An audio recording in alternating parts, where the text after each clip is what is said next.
Hər bir insan istər-istəməz yaşadığı zəmanənin, cəmiyyətin girovuna çevrilir. Bu girovluqdan azad olmaq, biləyindəki zəncirləri qırıb atmaq cəsarətini topladı mı, bax onda onun faciəsi başlayır. Çünki daha güclü, daha nəhəng və olduqca da amansız olan rəqibə müqavimət göstərmək, onun çəkdiyi qılınca qalxan tutmaq mümkünsüz dərəcədə çətindir. Sonradan Sənubərlə Rəhlə xanım bu məqamı öz aralarında xeyli götür-qoy etmişdilər. Ailə uşaq idi, sadəlövh idi. Filmlərdən, kitablardan tanış olan əsl sevgini real həyatda yaşamaq onun üçün çox çəkici, əyləncəli idi. Beynini ürəyinə təslim etmişdi. Hissləri düşüncələrindən qat-qat güclü idi. Bir yola çıxmışdı. Sonu nə olacaqsa olsun deyərək və bu sonun faciəli nöqtəsini də tam duymurdu. Ona elə gəlirdi ki, ata-anasını gec-tez ram etməyi bacaracaq. Onlardan xeyir dua ala biləcək. Ağlına belə sığışdıranmırdı ki, ata-anası yeganə qızlarının xoşbəxtliyini ziddinə gedə bilərlər. Ona görə də Rəhlə xanımgil Aylanın hərəkətlərindən təəccüblü heç nə görmürdülər. Əsl sevgi deyilən bir nəsnə mövcud idisə də, məhz Aylanın İsmail olan hissləri orada yer almağı layiq idi. Amma İsmail gərək olanları taleyin ümidinə buraxmayaydı axı. Ayladan 8 yaş böyük olan, həyatdan uğursuz məhəbbət acısı, Qarabağ müharibəsi dəhşətləri görən, ali məktəbə daxil ola bilməmək faciəsi yaşayıb, məhrumiyyətlər çəkən birisi qərar qəbul edəndə ürəyinin yox, beyninin seçimini üstün tutmalı idi. Ona aydın olmalı idi ki, o hara, polis rəisi Qasımzadənin qızı hara. Xanımların hər ikisi ürək ağrısı ilə etiraf etmişdilər ki, azad sevgiyə tabu qoyulan bir cəmiyyətdə İsmail kimləri sadəcə sevgilərin vaxtında öz əlləri ilə boğmağa məhkum olunanlardır. İndi Elnur müəllim Rəhlə xanımın sözünü kəsərək İsmailin ünvanına kəskin ifadələr işlədib, məhz bu məqamları əsas gətirdi. Rəhlə xanımgildən fərqli olaraq Elnur müəllim İsmaildən umudçusu etmirdi. Aşkar düşmən münasibəti bəsləyərək çox sərt danışırdı. İnsan ayağını yorğanına görə uzatmalıdır. Şərq sxolastikası, didaktikası əsərlərinin ağırlığı altında qalıb. Biz indi 3-cü minillikdəyik. İndidən əxlaqı tam başqadır. Sevgi anlamı da bu günümüzdə tam ayrı keyfiyyətlərlə qarşıda durur. Kim desə ki, bu günün sevgisi təmənnalı deyil, düşüncə və götür-qoya əsaslanmır, kökündən səhv edər. Necə yəni? Sən özündən 8-9 yaş kiçik qızın saqqızını uğurlayırsan, kiç-kiç şeirlərinlə onu yoldan çıxarırsan, özü də o cür ailənin elə bir kişinin qızını və təxmin də etmirsən ki, səni nə gözləyir. Rəhlə xanım, əhvalatınızın sonuna təbii ki, bilmirəm, amma sizin kişi qəhrəmanınız artıq məndə antipatiya, hətta deyərdim ki, nifrət yaratdı. Rəhlə xanım bu qədər vaxt və əsəb sərf edərək həqiqəti özünün gördüyü ölçüdə, gördüyü rənglərdə Elnur müəllimə təlqin etmək istəsə də məqsədinə çata bilmədi. Murad Nur da hələ heç bir müdaxilə etmirdi, sadəcə danışılanları dinləyirdi. Elnur müəllim sözünün üstündə möhkəm durmuşdu. Sumqayıtda doğulub boya başa çatan Elnur müəllim də Rəhlə xanım bir tərslik sözündən dönməzlik müşahidə etmişdi həmişə. Xüsusən bacısı Şahlaya qarşı ədalətsiz qadağalarından sonra Rəhlə xanım bu adamla əməli başlı qarşı-qarşıya dayanmışdı. Onu islah etmək istəyində qətiyyətli idi. Elnur müəllimin fikrinə görə qız uşağı çölpaya görməməli, məktəbdə, universitetdə heç bir oğlanla kəlmə kəsməməli, ata-anasının seçimi ilə ailə qurub, ömrünün sonuna kimi də ailəsinə xidmət göstərməli idi. Ailə qurana kimi atasının, qardaşının, ailə qurduqdan sonra isə həyat yoldaşının namusunu, qeyrətini qorumaq qadının yeganə borcudur. Elnur müəllimin qənaəti bu idi. Avtobus çalaya düşüb bərk silkələndi. Süsən adlı şagird üzünü sürücüyə tutub qışqırdı ki, yavaş, kartoşka daşımırsan ki. Görüşdülər. Murad Nur Rəhlə xanımın dinləyir, onunla Elnur müəllimin ortaq məxrəc tapa bilmədikləri söhbətlərinə diqqət kəsir, şagirdləri müşahidə edirdi. Bu mühit onun üçün maraqlı idi, düşündürücü idi. Bugünkü səfərin ssenarisini cızan Rəhlə xanım ondan xahiş etmişdi ki, ailə ilə İsmailin əhvalatı boyunca öz kitabından seçmələr danışsın. Yəni mövzudan mövzuya keçməklə şagirdlərə lazım bildiklərini aşılasınlar. Murad Nur Şahla ilə Həsənin qadağalara tuş gəlmir sevgilərindən də məlumatlı idi. Rəhlə xanım Elnur müəllimlə bağlı məsələnin çözülməsinə yardım edəcəyinə söz də vermişdi. İndi arabir Elnur müəllimlə diqqət yetirir, bu təkəbbürlü insanı necə ram edəcəkləri barədə düşünürdü. Macal tapan kimi isə notebookun düymələrini döyəcləyirdi. Müəllimlərin mübahisəsi şagirdləri lap dilxor etmişdi. Onlar səbirsizliklə əhvalatın davamını gözləyir, amma Elnur müəllim irad bildirməyə heç cür cürət etmirdilər. Yaxşı ki, sürücü onlara köməyinə gəldi. Qardaşım, sən öz cana imkan ver müəllimə söhbətini davam etdirsin. Nəsə çox maraqlı əhvalata oxşayır söyləyərək Elnur müəllimi sakitləşdirib, hələ ki mübarizədən kənarlaşdıra bildi. Soyuq noyabr küləyi pəncərəni aramsız döyür, yağış damlaları şüşələrə çırpılaraq naxışlar əmələ gətirirdi. Qüssə-kədər dolu bu havada Ayla qələm kağız götürüb İsmailin əzbərdən bildiyi şeirlərini baş hərfləri bəzəyərək kağıza köçürdü. Onları oxuyur, oxuduqca da göz yaşları sel kimi axıdırdı. Nə biləydim son görüş sevginin başdaşıdır, sən bir adi üzüysən, yalan onun qaşıdır. Nə biləydim hilələr sənə yol yoldaşıdır, sustu daha əbədi könlümün istəysimi, mən ki sənə bağlandım, bada verdim eşqimi. İsmailli günlərin bir yadigarı da dururdu. Fotoplyonka. Burada 4 kadr vardı. Ayla onu studiyaya aparıb fotoya götürmək üçün götürmüşdü. Qorxurdu İsmail itbat edər ya da fotoya çıxaranda kimsə görər, ələ keçər. Özü isə sahil metrosunun yaxınlığındakı fotostudiyada rahatca çıxara bilərdi fotoları. Amma fürsət eləyib çıxara bilməmişdi. Həmin gün çox gözəl, yadda qalan bir oktyabr günü ayın 8-i idi. İlıq payız günəşi səmadan onları gülümsəyir, sevgi dolu günlərinə bir istilik, hərarət ələyirdi. İsmail hansısa iş yoldaşının VED fotoaparatını gətirmişdi.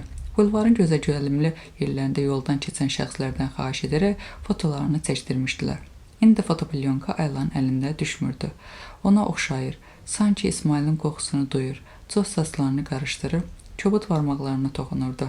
İsmailin növbəti şeiri yadına düşəndə isə dərhal kağızı qələm sarılıb onu həkk edirdi.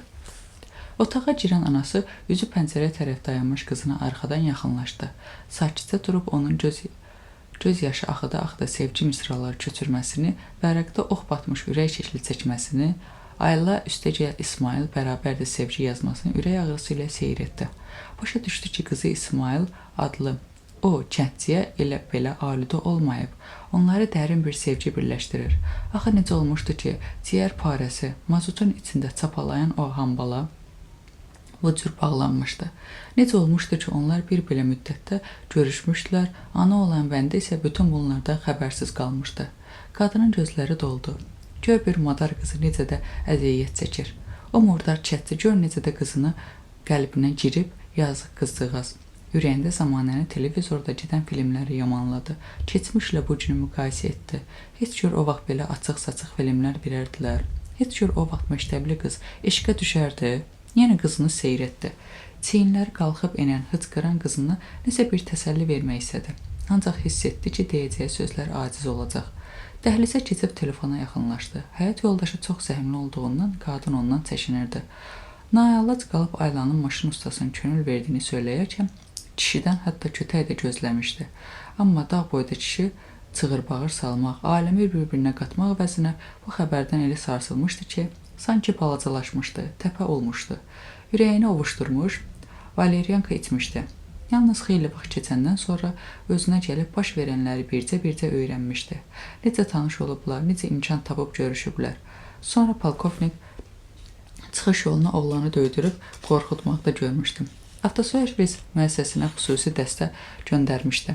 Axşam ər-arvad televizoru qarşısında əyləşərkən dəstənin başında duran şəxs zəng vuraraq İsmailin necə döymələri barədə məlumat verəndə polkovnik də baş verənləri həyat yoldaşına yerli yataqlı danışmışdı. Xüsusən İsmailin qorxudan sınıq-salxaq Moskviçin altına girməsi, uşaqların Moskviçi aşıdaraq onu yenidən təpiləmələri qadına ləzzət vermişdi. Həyat yoldaşının gənc rus dilli katibəsinin təsəvvüründə canlandırmağa çalışaraq üz gözünü turşudub nömrəni yığdı. Safara Kasımzadə, пожалуйста, это Natəvan xanım, его жена. Həyat yoldaşını dəstəyə götürməsini gözləyə-gözləyə düşündü ki, İsmaili döydürüb oyundan çıxarmaqla işin bitdiyini zənn etmələri heç də düz fikir deyilmiş. Əsas Ayladır. Əsas bu sevgini onun qəlbindən çıxarmaqdır.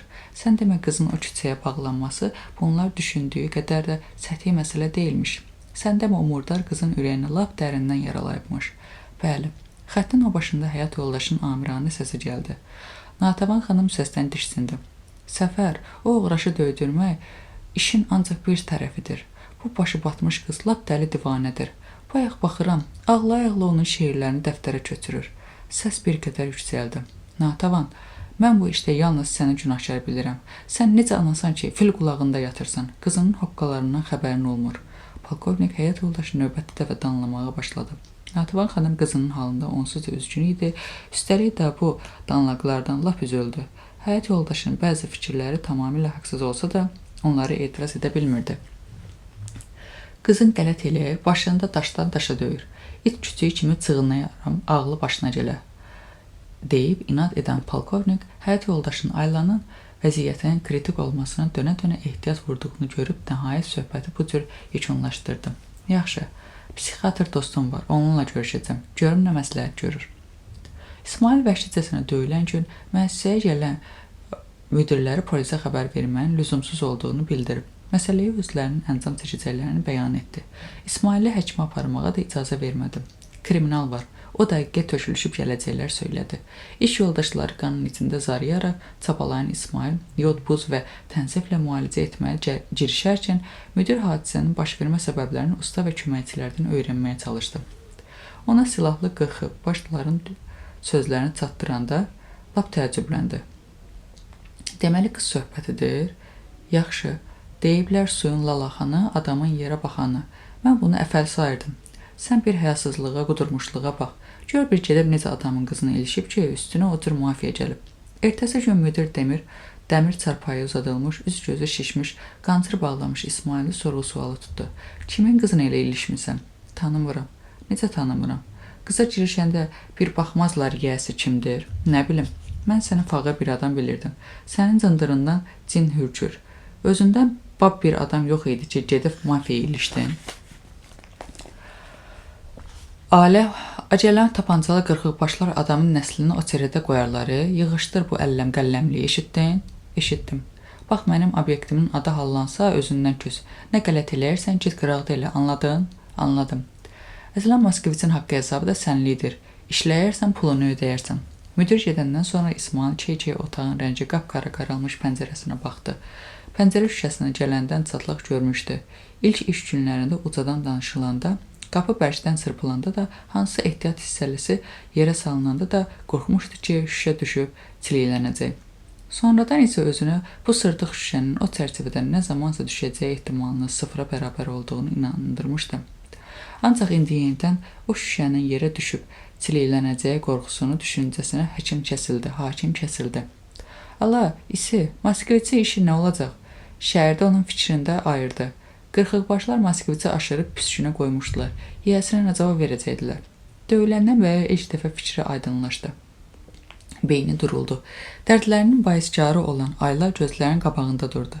Görəsən onun xəbəri varmı ki, sevdiyini bu kükə salıblar? Sən telefon söhbətlərini xatırladı. Ayla hıçqırmış, çətinliklə ilə demişdi, məni başqasına verirlər. Yəqin onun imkanlı ata-anası indi toy tədarüşü görür. Bu yazığı da beləcə qorxutdular ki, biz də qızların adını tutmasın. Birdən zərblə çırpılan qapının səsini ucadan danışıb və qəhqəhə səsləri qarışdı. Nə baş verdiyini anlamağa çalışanda bir də gördü ki, dünənki qırxıq başlardan ikisi ona yaxınlaşır. Bütün bədəni əsməyə başladı. Qan tərə batdı. Bircə anda ağrıları daha da şiddətləndi. Deməli bunlar məndən əl çəkməyəcəklər fikrinin baskısından yomağa döndü. Ancaq qırxıq başların ardında içəri əndamlı, saçını sapsarı boyamış qadının və eynəkli kişinin girdiyini görüb bu dəfə döyülməyəcəyini, nəsə başqa bir hadisənin baş verəcəyini yəqinləşdirdi. Yəqin bu kişi ilə qadının da Aylanın valideynləri olmasını təxmin etdi. Qırxıq başın biri onun yaxasından yapışıb yataqdan qaldırdı. Təzə bəy, toyu mübarək olsun. Qadın şaqqanıq çəkdi. Adə, qız evində toydur, oğlan evin xəbəri yoxdur ki. Ay biçarə, dur ayağa, dur qoluma gir. İsmail nə baş verdiyini anlamırdım. Gələn isə zarafatlaşır, onu məsxərəyə qoyurdular. Qadın yaxınlaşıb İsmail'lə məzələndi. Adə, qara günlü, cındırın içində itib batırsan, ancaq sir-sifətdən pis deyilsən ha. İsmail haçandan başa düşdü ki, bu eynəkli vak işçisi onun kəbənin bu sarısat əndamlı qadınla kəsir. Deməli, Aylanın valideynləri ona qarşı başladıqları çirkin oyunu davam etdirməkdə idilər. Eynən filmlərdəki kimi, bütün bunlar cəmi 10 il əvvəl olduğunu düşünəndə təəccüblənməyə bilmirsən. Təbii ki, bu əhvalatlar kitabıma daxil edəcəyim. Olacaq 18 əhvalat. Düşündürücü, öyrədici, nümunə götürüləsi bir əhvalatdır.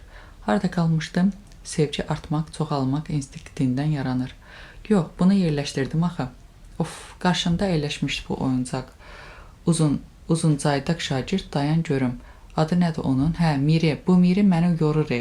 Dəqiqə başı çevrilib sual verir. Bu son sualı lap şedevr oldu.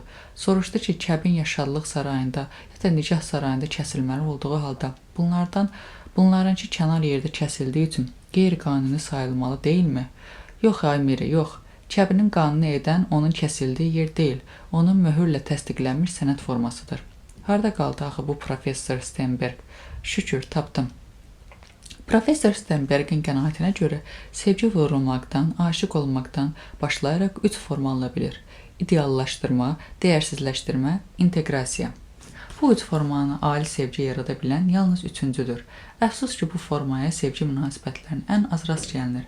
Sevənlər öncə bir-birini tam mələk, sonra da tam şeytan qismində görürlər. Real yaşantılı insan kimi görə bilmirlər. Bax, əsas da budur. Mən də sevgilimi tam mələk qismində görürdüm. Etiraf edirəm. Axı insafən, onda mənfi cəhət əsla yox idi. Amerikalı antropoloq Fisher insan hormonlarında asılı olaraq 4 tür sevən tip aşkarlayıb. Onun araşdırmalarına görə dominantlıq təşkil edən testosteron, estrogen, dopamin və serotonin hormonlarının miqdarına görə təhqiqatçı sevənlər, rəhbər sevənlər, inşaatçı sevənlər və qılığa girən sevənlər kimi 4 sevən tip mövcuddur. Mən hansında idim? 3-cüdənmi, 4-cüdənmi? Bəlkə də ikisinin qarşılığında. Əslində indi dünya postsevgi dövrünü yaşayır. Yəni indiki planlaşdırılmış, təmənnalı daha çox qəlbin yox, beynin məhsulu olan sevgi öz klassik anlamında xeyli uzaqlaşıb. Postsevgi sevginin qatilinə çevrilib. Fromm isə psevdosevgi ifadəsindən istifadə edir. Onun tabirincə psevdosevginin 2 forması var. Sevgi qarşılıqlı intim tələbatı ödəməyə vasitəsidir. Sevgi təklikdən və problemlərdən qaçmaq üçün fəaliyyət növüdür. Allah sənin atından rəhmət eləsin kişi. Çox gözəl söyləmisən. İndi sevgi çoxların üçün sadəcə bir internet əyləncəsinə çevrilib. Tamamilə doğrudur. Yalnız baxışla, titrək kəlmələrlə sevmək, ürəklə qəlblə sevmək, şəhvəti ehtirasın adicə bir işartısı olmadan fizikə yox, mənəvi baxımdan sevmək, bayağılığa yanlışlıqla bir bax. Sevgini intim münasibəti müqabilində qadına pul verməmək üçün kişilər uydurublar. Ay insan, bəs intim münasibətə keçid almayan, bunu heç ağlın ucundan da keçirmədən sevgi yaşayan kəslər bu sözlərə görə səni çarmığa çəkməzlərmi? Allahım, bu tamamilə mənim sevgimin xarakteristikasıdır. Bəlkə elə sevginin sirri də elə budur. Əbədiyyət qədər uzun olma sirri. Bəs stalkerizm harada qaldı, niyə gözümür dəymir? Bu sevgi növləri bölməsi üçün o çox maraq doğura bilər aha. Budur, tapdım. Sevginin olduqca qəribə bir növü də vardır. Stalkerizm. Stalkerizm əslində psixiatrik diaqnozdur.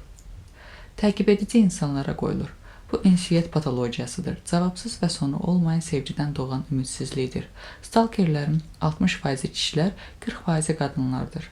Onlar bütün həyatlarını, sevgilərini cavabsız buraxan şəxsi təqib etməklə keçirir. Bu təqib etmə bəzən hətta psixiatrik fəsadlara gətirib çıxaranda onlar təqib etdiklərini hücuma belə məruz qoyub. Bəzən fiziki xəsarət də yetirir, hətta ölümünə də səbəb ola bilir. Mənim olmadın, qara torpağın ol. Stalkerizm daha çox ünlü, məşhur insanlara yönəlim. Məşhuru sevən fanat onu fasiləsiz təqiblərə məruz qoyur. Musiqi sevərlər dünya şöhrətli müğənni The Beatles qrupunun solisti John Lennon'un 1980-ci ildə stalker tərəfindən qətlə yetirilməsi faktını bilməmiş olmazlar. Sevgi xoşməramlı missiyadır. O mütləq iki tərəfli olmalıdır.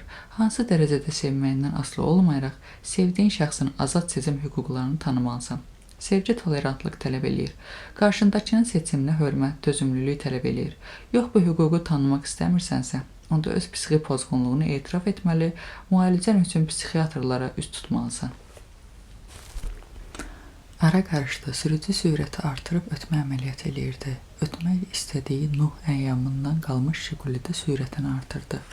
Çox gənc bir oğlan sınıq-salxaq avtomobili var gücü ilə qovmağa başladı ki, təki bunların avtobusu onu ötməsin. Hər iki maşın uzun müddət eyni sürətlə yanaşı hərəkət etdiyindən qarşıdan gələn ağır tonajlı yük maşını üçün əsl təhlükə yaratdılar. Avtobusun sürücüsü yalnız son anda var gücü ilə qaza basıb, həddini aşan gəncə söyüşlər yağdıra-yağdıra önə keçə bildi. Yolun solunu yük maşını üçün boşaltdı. Hamı ürək göbəyini yemişdi. Rəhlə xanım isə yaşadıqları təhlükəni bir kənara qoyub sürücünü söyüş-söydüyü üçün danlamaqda idi.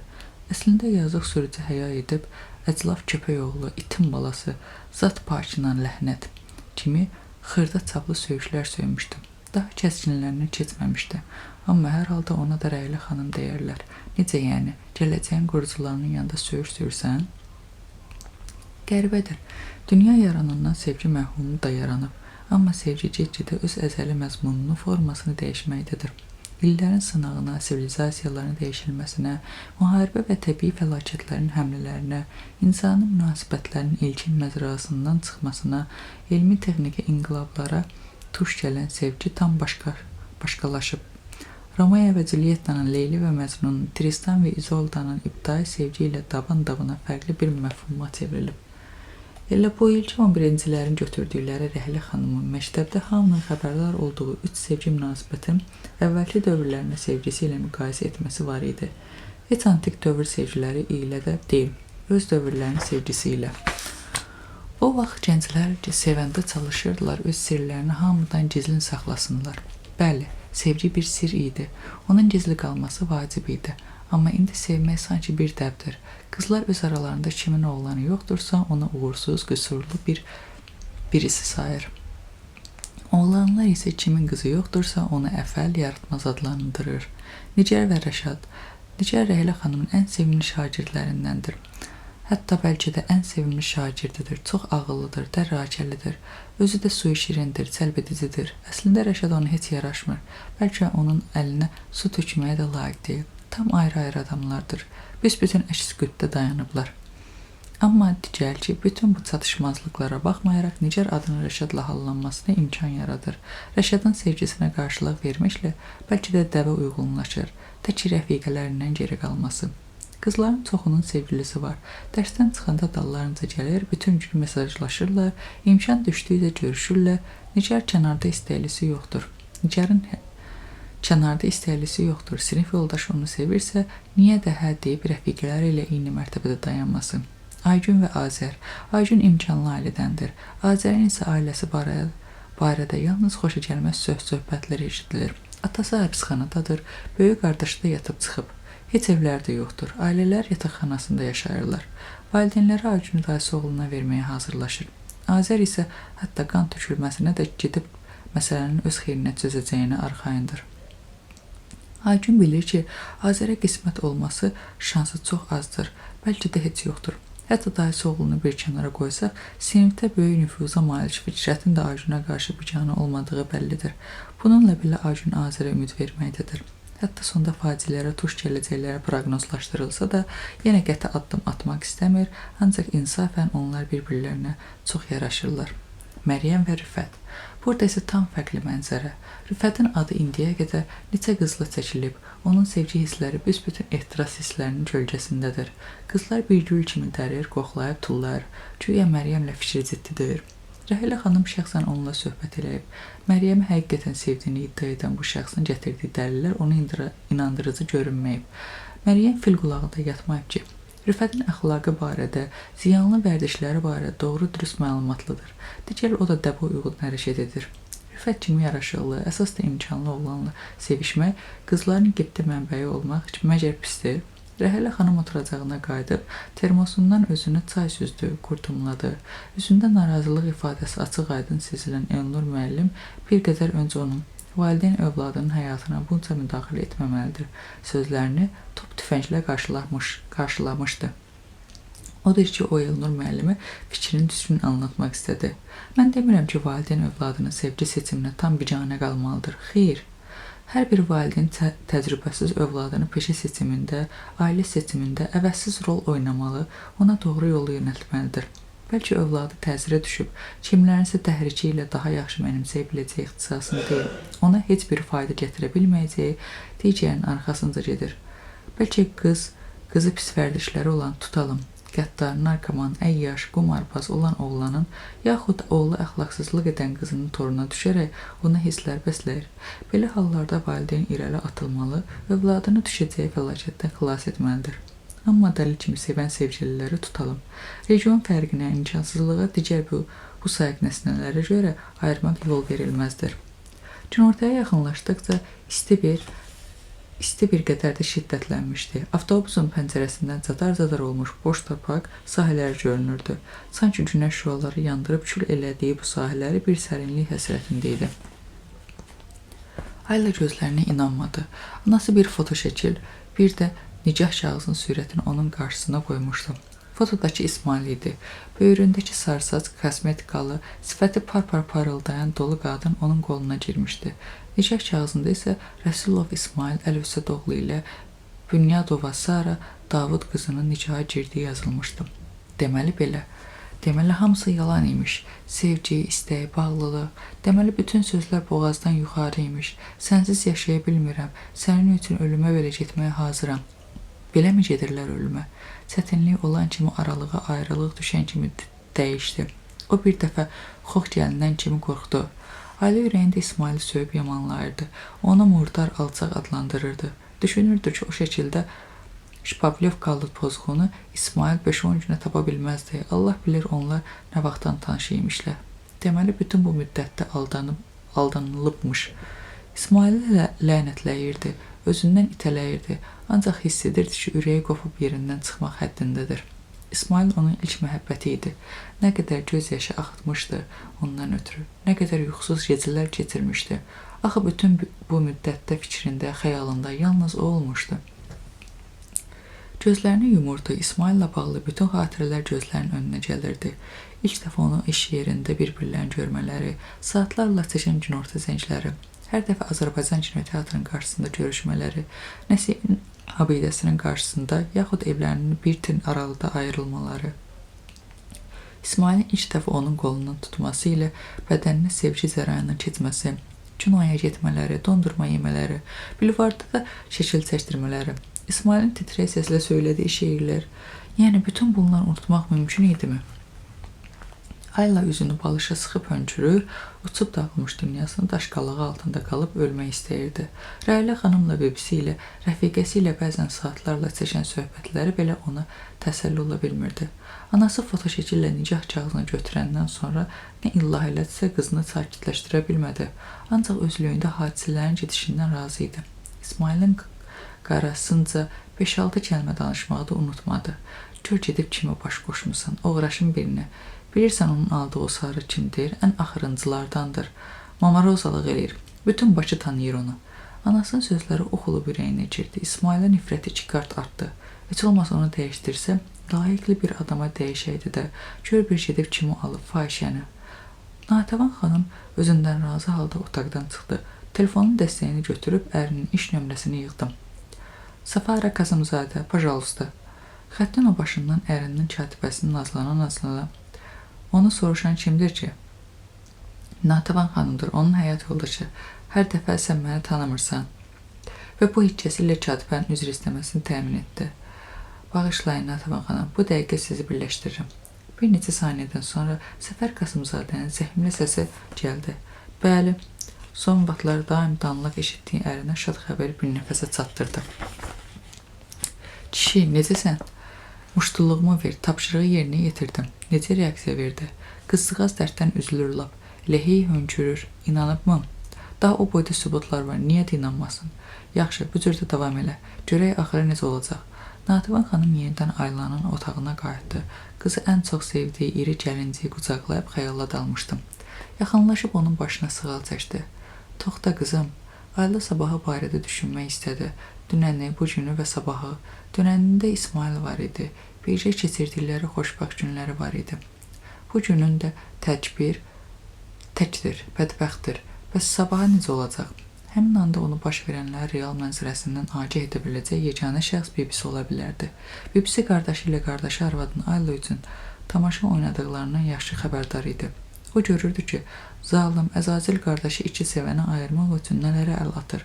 İsmail də gözünü qorxudaraq pozğun bir qadına həyat yoldaşı eləmək əvvəlki vəhşicəsinə döydürmədiyi məntiqini davam idi.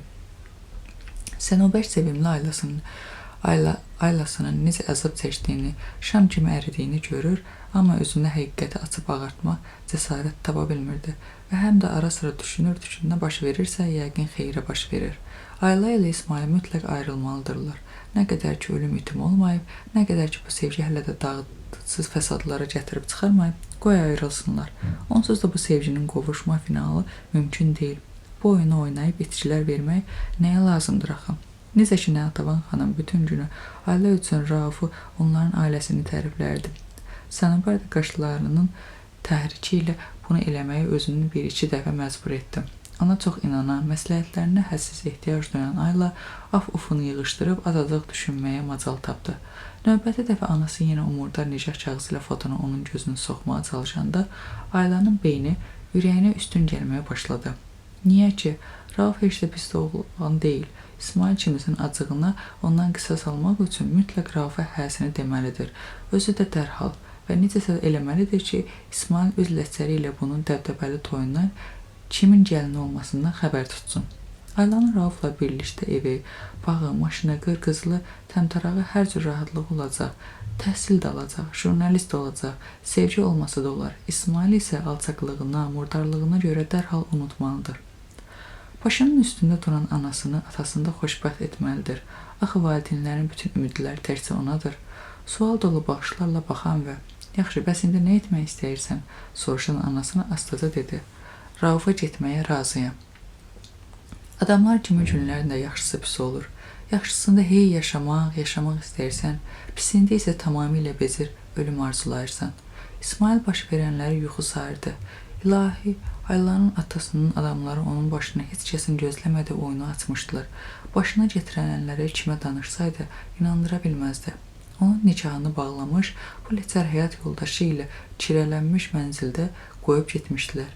Ən dəhşətlisi bundan sonra başlamışdı. Tər qoxulu, ətli, əndamlı, sarı çılpaq halda özünü İsmailin üstünə atmış, onu soyundurmağa başlamışdı. İsmail icrah oyadan bu səhnədən bayılmaq dərəcəsinə gəlmiş, qadın qarşısında nə qədər gücsüz, aciz olduğunu hiss etmişdi. Qasımzadənin adamları onun döyərkən həm cismən, həm də ruhən əzmişdilər. Yalvar yaxarlar sarıdan bir gün möhlət almışdı. Zəhəri diri gözlə açından sonra indi də ölüm hökmünü gözləyən məhbus kimi hər an gözləyirdi ki, dəhşət saçan bu idbar qadın onu zorla yatağına salacaq. Sara isə telefonla rəfiqlərinə zəng edir, bütün başı yerə getdiyini car çəkirdi. Bəy haralıdır, Tovuzlu. Toyumuz ona görə olmayıb ki, əmi rəhmətliyin ili hələ çıxmayıb. Yox, nə təzə tanışlıq. 3-4 ildir gizlincə sevişirdi. Neçə yaşı var? 25 yaşı. Məndən balacadır. Nə olsun? Yaşın nə fərqi var ki? Nəçidir? Maşın ustası. Mütləq qeyd etməliyim. Edərik. Yaxşı, bir şinyə surəsi açıb hamını yığaram. Telefon həmsöhbətlər İsmail'la bağlı nəsə sual verəndə Sara böyründə dayanmağa məcbur etdiyi İsmail'ı tümsüyləyib sualı təkrarlayırdı. İsmail'dən aldığı cavab dərhal da telefondakıları ötürürdü. İsmail Sara'nın hər qəfil tərpənişindən canından vicvicə duyurdu. Nə etsin, bəlkə qaçsın buradan. O bütün varlığı ilə Aylanı sevirdi. Üzü üzlər görmüşdü bu iyrən qadın. Körpə, gül kimi saf təmiz qızcığazın yerinə girmişdi. İndi onu qovub çıxarmaq, öz ailəsinə qovuşmaq lazım idi. Bəs necə etsin bunu? Qolu gücsüz, cibi pulsuz olan, arxasız, tək zəif bir adam Qasımzadənin vəzifəsinin pulunun və qoşununun qarşısında necə duruş gətirə bilərdim? Adə, Aybiveç, hazırsan? Səsdən diksindi. Yox, bilirsiniz, bu belə işdir ki, gərək əsəbi olmayasan, yorğun olmayasan. Sara qəhqəhə çəkdi. Adə, bəlkə sən impotentsən, hə? Göydən düşmə olan bu fikirdən yapışmaq İsmailin özünə də ağlına batdı. Bəlkə bu murdar məxluqla yatağa girməməyin yeganə çarəsi bu yalancı etiraf ola bilərdi. Başını yerə tikib, hə, dedi. Qadın bayaqçından da bərk qəhqəhə çəkdi. Sonra dodaqlarını büzdü. 35 il subayca, sonra ərə get, ərindəki. Qadının siqaret yandırması milliyyətcə Rus ev sahibəsini səsləyib, Nastya hala çay gətir söyləməsinin sıralamasını İsmailin yaxasından yapışması tamamladı. Hada Bivet, Bəs qız necə bilirdi ki, sən impotentsən? Çələyini baş tutduğuna görə İsmail ani olaraq sevindi. Söhbətin ailədən getdiyini aydın olsa da, vaxt qazanmaq üçün sual verdi. Hansı qız? Və aldığı polkovnikin qızını deyirəm də, cavabından sonra xeyli susub. Yox, dedi. Sara ev sahibəsinin gətirdiyi çaya marçıltı ilə qurtumlamaqda idi. Son nöqtəni də çayını içib qurtarandan sonra qoydu. Ancaq elə bilmə ki, məni aldatmaq sən düşündüyün qədər asandır. Səni yuxulatdırmaq üçün seksopatoloğa aparacam. Dediyin təsdiqlənməsə, sənin başına bir oyun açacam, özün də mənə afərin deyəcəksən. Bəlkə də belə sürətlə toy eləyən ailə olmamışdı. Həftənin tərşənbə günü ailə Raufa getməyə razılıq vermişdi. Cümə günü nişan oldu, bazar günü isə toy. Abbasbəylilər ailaya o qədər brilyant gətirmişdilər ki, bu brilyantlar qıza əməlli başlı ağırlıq edir. Ona $2200 gəlinlik libası geyindirmişdilər. Bütün qonşular, qohumlar olduqca vaxtsız sandıqları toydan təəccüblənmiş, halda gəlincik kimi bəzəndirilib düzəndirilmiş ailaya tamaşa etməyə bayğışmışdı. Birazdan oğlan evinin adamları gəlib onu aparmalı idilər. İlahi, atası ilə anası necə də xoşbəxt görünürdü. Onlar arzularına çatmışdılar. Sevimli, yeganə qızlarının əziz Abbasbəyli kimi kişinin oğluna verirdilər. Hamı sevinir, deyib gülürdü. Hətta Rəhlə xanımla Sənubər də qayğılı olsalar belə, bu məsələnin itkisiz ötüşməsinə sevinirdilər. Təqvimdə 1995-ci il idi. Ailədə isə feodal patriarxal dövrünün qanunları hökm sürürdü. Demək, sevənlərə ayrı düşməsini ağlamaqdansa, onların barı sağ-salamat qalmalarına sevinmək qalırdı. Dərsə ailə kədərli idi, dolmuş buludu bənzəyirdi. Bircə himə bənd idi ki, ağlasın. Həyətdən fasiləsiz siqnal səsləri eşidildi. Gəldilər sədaları yüksəldi, sonra vağzalı çalındı. Budur, əlində iri gül dəstəsi tutmuş qara kostyumlu Rauf, sağdışı ilə otağa girir, gəlib ailənin qarşısında dayanır, hamı bəyləcəni təbrik edir, xeyir-dua verir. Rauf xoşbəxt ətrafdakıları süzür, titrəyən barmaqları ilə ailənin qolundan daha bərk yapışır. Cəmi bir neçə müddət bundan əvvəl ona bu qədər əlçatmaz olan utana-utana anasına Səfər əminin qızına gözüm düşüb etirafını eləyən Rauf artıq arzusuna çatıb. Ayla indi onunkudur. Özü də heç kimin gözləmədiyi halda bu qədər sürətlə dərs ili qurtarmamış. Soyuq noyabr günündə məktəbli qızcığaz ona həyat yoldaşı olur. Ayla sakitcə ağlayırdı. Göz yaşları yanağı boyunca diyirlənib əlində tutduğu gül dəstəsinin üstünə tökülürdü. Rəhlə xanım o toy gününü əsla unutmaz. Nişanda Xanayaxtıda da iştirak etmişdi. Aylanı evlərindən aparanda da yanaşı idilər. Toyda da axırıdək oturmuşdu. Bəylə gəlini yola salmışdı. Aylanın göz yaşını tökməsi onu çox üzmüşdü. Sevimli şagirdinin bu halını bəlkə də hamıdan yaxşı duyurdu. Bir vaxtlar o da bax beləcə sevgisini dəfn edə-edə ər evinə yollanmışdı. Qonşuluqlarında yaşayan düz 9 il odla alovlu məhəbbətlə sevdiyi anarından valideynlərinin təkidi ilə ayrılmış, başqa birisinin ömürcün yoldaşı olmuşdu. Qəribədir ki, o vaxt ikisinin də valideynləri bu izdivacın əleyhinə idi. Rəhlənin atası hələ çox-çox illər əvvəl qızı dünyaya yenicə gələndə onu ən yaxın dostu və yerlisi olan Mədətin oğluna verəcəyini bəyan etmişdi. Mədətlə uzun illər dostluq əlaqələr, qohumluq əlaqələrini çevirmək kişinin ən böyük arzusu imiş. Sonradan zaman-zaman bu söhbət unudulmuşdu. Rəhlə də bu vəhşi göbək kəssi adətin həyata keçməyəcəyindən ürəklənmişdi. Axı necə ola bilər, ümumi heç nəyiniz tapılmasın, bir-birinizə adicə meyliniz, simpatiyanız belə olmasın, amma başqalarının verdiyi qərara əsasən bundan sonraki həyatınızı qoşa keçirməyə məcbur olasınız. Rəhlə xanım o vaxt əmin idi ki, dünyaya gələn hər bir fərd yetkinlik yaşına çatandan sonra özünün ikinci tərəfinə çevriləcək. İkiz cinsdə olan tərəfdaşının konturlarını cızmağa başlayır. Beynində onun sifət quruluşu, xasiyyəti, təhsili, çıxdığı ailə barədə şifrələr yaranır. Məhz belə birisi ilə rastlaşanda beyninə siqnal ötürülür, o şifrələr açılır. Rəhlə məhz anarı öz ikinci yarısı hesab edirdi.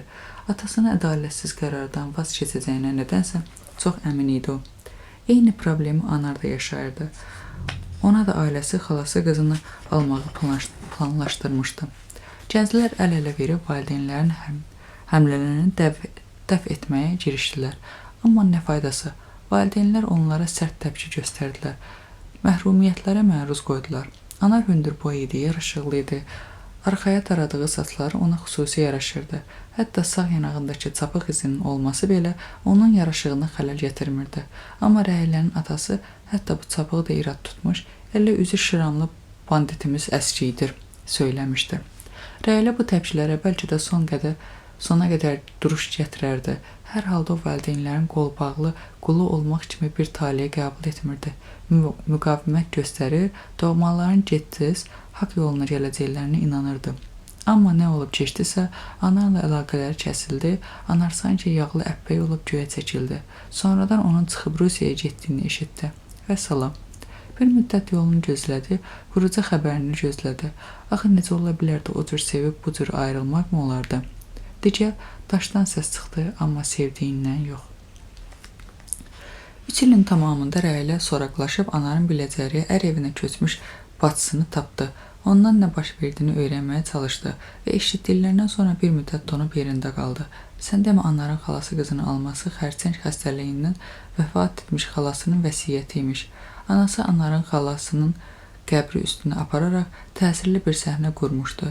Dizinə döyərək, saçını yolaraq yerə uzanmış, söyləmişdi ki, əgər tək bacımın dünyadan vaxtsız gedən can ciyərinin vəsiyyətini yerinə yetirməyəcəksənsə, buradan heç yerə gedən deyiləm.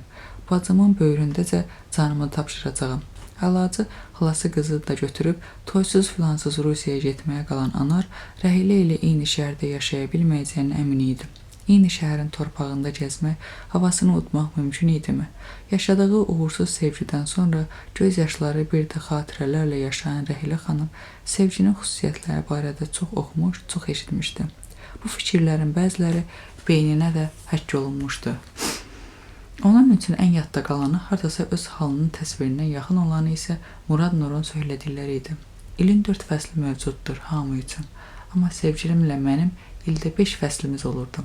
4 fəsil öz sıralaması ilə gəlib keçirdi, yaz, yay, payız, qış, amma 5-ci fəsil təqvim filan bilmədən istəyəndə gəlir, istəyəndə gedir. Digərlərin əvvəlinə, ortasına, axırına girirdi. Bu sevgi fəsli idi. Bizim ünsiyyətlərimizdən ibarət sevgi fəsli. Qışda gələndə ili dondurucu soyuğu buzunu əridir, yayda nəfəskəsiz istiyə sərinliyi ələyirdi. Yazda selləmə yağışı çətir olur, payızda xəzan olmuş bağı lalizərə döndərirdi. Anar binaların tinində keşik çəkilmiş. Rəhilə dərsdən qaydanda qabağına necə atıldısa, qızı hətta qorxutdu. Martın əvvəli idi. Əlində ətri adamı behuş edəcək nərgiz çiçək dəstəsi var idi. Rəhilə bu axsarı gözəlliyə bayıldım. Təkrarsız sətirdən sərməst oldu. Anarın təklifi tam gözlənilməz idi. Deyirdi, gəl gedək bulvara, Şərqi Almaniyanın rock qrupu konsert verəcək. Rəhiliyevə getmənin vacibliyini bəlkə də 50 dəlil sübut gətirdi, xeyir olmadı. Anar onu darta-darta troleybusu dayanacağına apardı. O gün göydəki buludların arasında boylanan günəş də həmişəkindən hərarətli və parlaq idi. Buludlar da həmişəkindən yumşaq idilər. Ağaclar daha yaşıl, quşlar daha səs-küylü, insanlar daha şən idilər. Yedikləri stəkanlı dondurma da, istədikləri 2 qat siroplu, qazlı su da həyatları boyu daddıqları ən gözəl təam idi. Bulvarda Sadko kafesinə çatmamış, səhnə qurulmuşdu, oturacaqlar düzülmüşdü, konsert pulsuz idi. O qədər tamaşaçı vardı ki, bircə boş oturacaq qalmamışdı. Onlar bulvarın beton barısında oturdular. Anar cib dəsmalını Rəhilənin altına sərdi ki, qızın paltarı bulaşmasın. Rock qrupunun adı Kreis idi. Bir-birindən çılğın 4 oğlan və bir qız qan coşduran mahnıları oxuyur, özləri idarə etdikləri gitarların zərb alətlərini və sintezatorun virtuoz ifası ilə qəlbləri riqqətə gətirirdilər.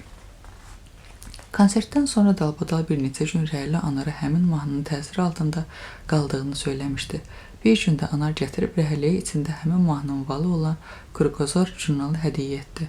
Rəhilə gündə bir neçə dəfə o mahnını dinlədi. Uzaqdan gələn yağış onun üçün çox maraqlı idi.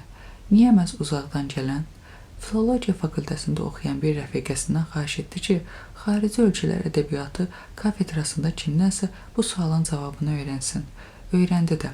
Adətən yağışın yağması üçün səma öncədən hazırlanır, günəş batır, göy üzünün qara buludları alır, şimşək çaxır. Bu adi yağışdır. Amma bəzən də heç nə yağışın yağacağından xəbər vermir. Qəfildən aydın səmadan bulud peyda olur.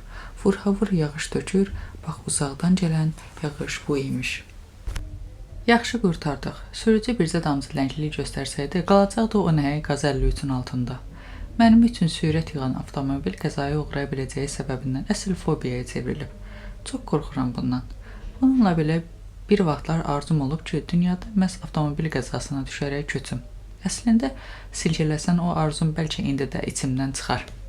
Bircə Rəylə xanım fasilə eləyəndə uşaqlar musiqiyə o qədər səs verməyələrdə. Tural, insafın olsun. Biri soruşur, siz hansı musiqini sevirsiniz? Ona necə başa salım ki, hər bir insanın konkret hal qıfılına düşə biləcək bir neçə mahnı açarı olur. Məndə isə bu açarların sayı cəmi birdir. Sən mənim sevdiyim mahnını yəqin ki, heç eşitməmisən də, ay Miri. Aylanın ərə getməyə razılıq verməsi gözlənilən idi. Yəni, valideynləri asanlıqla ondan əl çəkəsi deyildilər ki, onu buna mütləq məcbur etməli idilər. Amma bu razılıq həm də gözlənilməz idi. Axı bu uğursuz sevgi əhvalatı 5-10 səhifəlik qısa tarixə malik deyil. Ən azı Rəylə xanımın belə bir ekskursiya təşkil etməsini istinadən demək olar ki, hüdudları Bakıdan kənara çıxan bu əhvalat uzun ömürlüdür. Ayla ərə getdi deməli, əhvalat bitdi. Amma bitməyəcək axı. Daha nələr olacaq?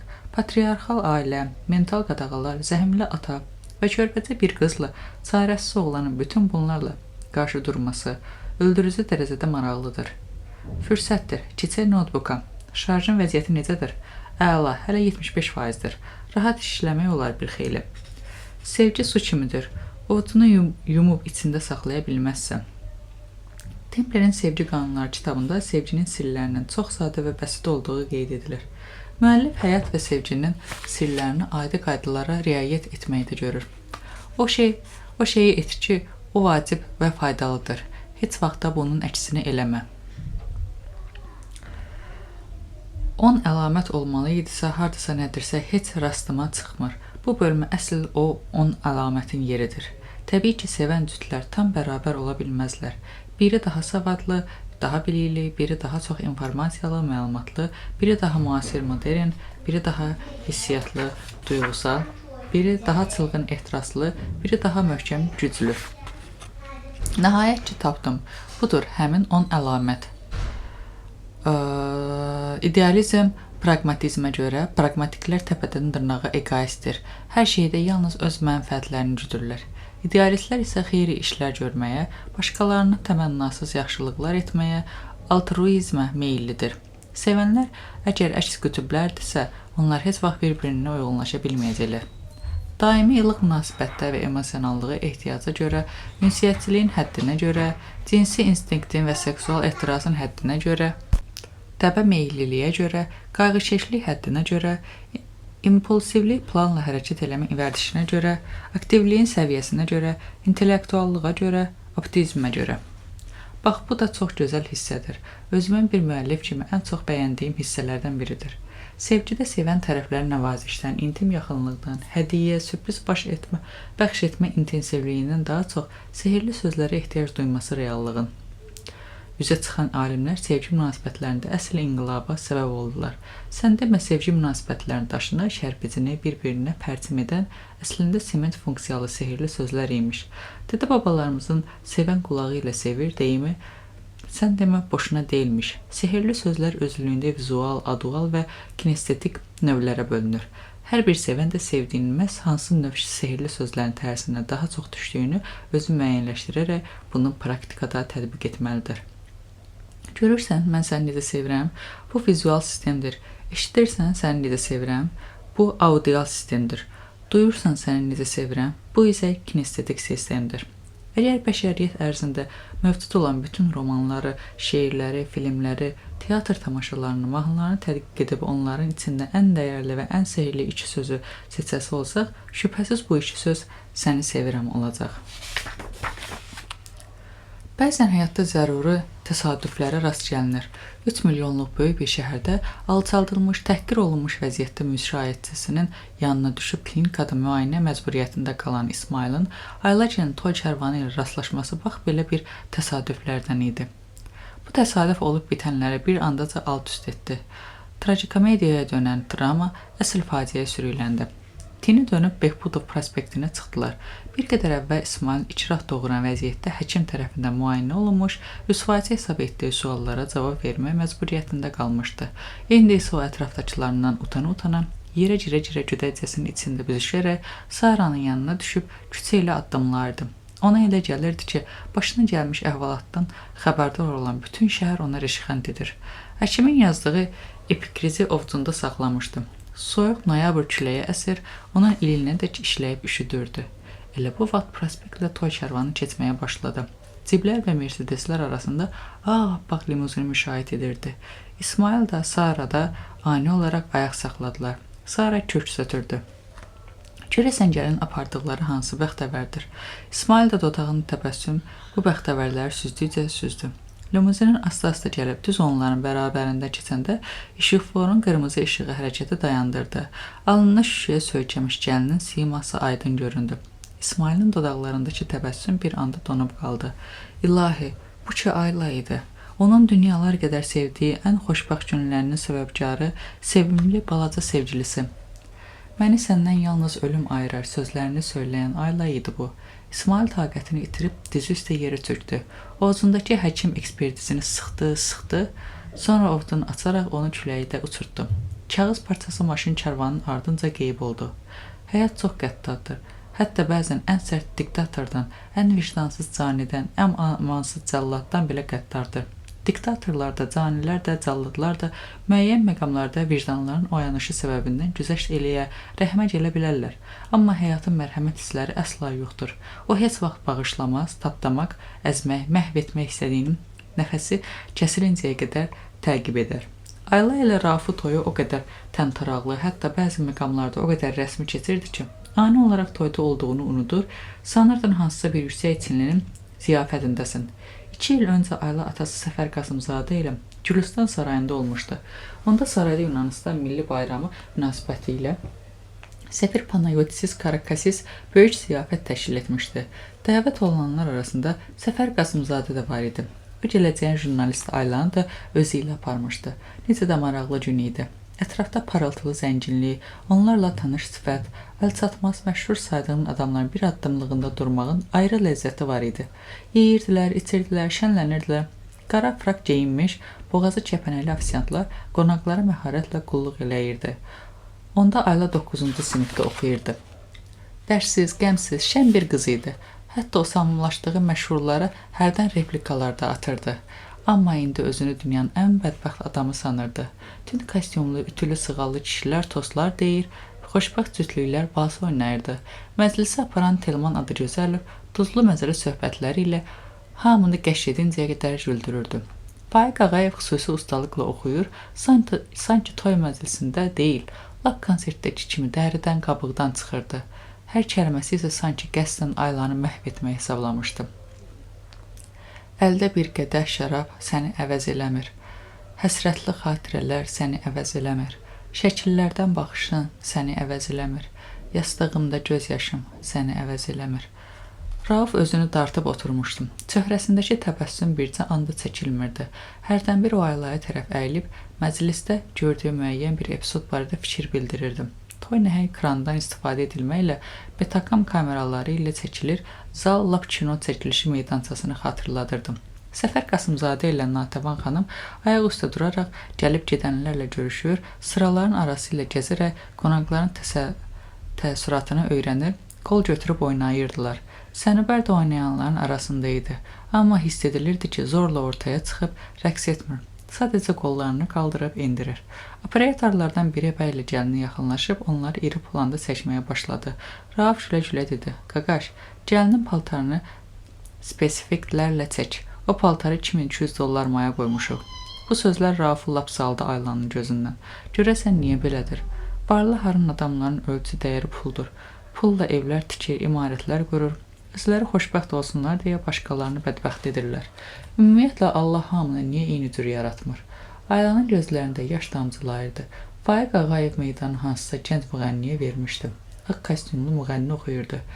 İkimizdə bir ürək var, yarı səndə, yarı məndə. Sevgi adlı bir ağacıq, budaq səndə, barı məndə. Aylanın ürəyi bax bu anda köksündən qopmaq istəyirdi. Hərdən sevgi adlı bir ağacı da doğram-doğram edirlər, ya da barını budaqda vaxtsız qoparırlar və ağac heç nə edə bilmir. Bu şeir dəftəri də İsmailə bir dərd olmuşdu.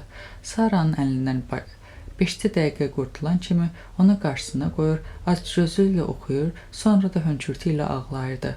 Həm də bir neçə gün sevgilisi cildə qaldığı onun gözü ilə barmağı ilə təmasda olduğu üçün bu dəftərinə sevgilisinin ətri hopmuşdu sanki. Sara evdə yox idi. Həkimdən gələndən sonra 5-10 dəqiqə evdə oturmuş, telefonla kiminləsə danışıb çıxıb harasa getmişdi. O gedən kimi İsmail iş yerinə zəng edərək yeniyetmə şəhərdini evə çağırmışdı. Ürəyindən keçirdi ki, son dəfə Aylaya şeir göndərsin. Son dəfə onunla ünsiyyət bağlasın. Şəhərli diribaş uşağı idi. Özü də köklü Bakılı ailəsində idi. Sovetskili idilər. Mənim Aylam, günorta səni gəlin libasında gördüm. Demə toyunmuş, get, xoşbəxt ol. Valideynlərin bizim hər ikimizdən güclü çıxdılar. Əzdilər, tapdaladılar sevgimizi, məhv etdilər hisslərimizi. Mübariz olmadığım üçün, acizliyim və qorxaqlığım üçün özümə nifrət edirəm. Atancıl yuxuya belə girməyəcək iş açdılar başıma. Məni döyə-döyə bir fahişəyə ərələdilər. Neyniyək?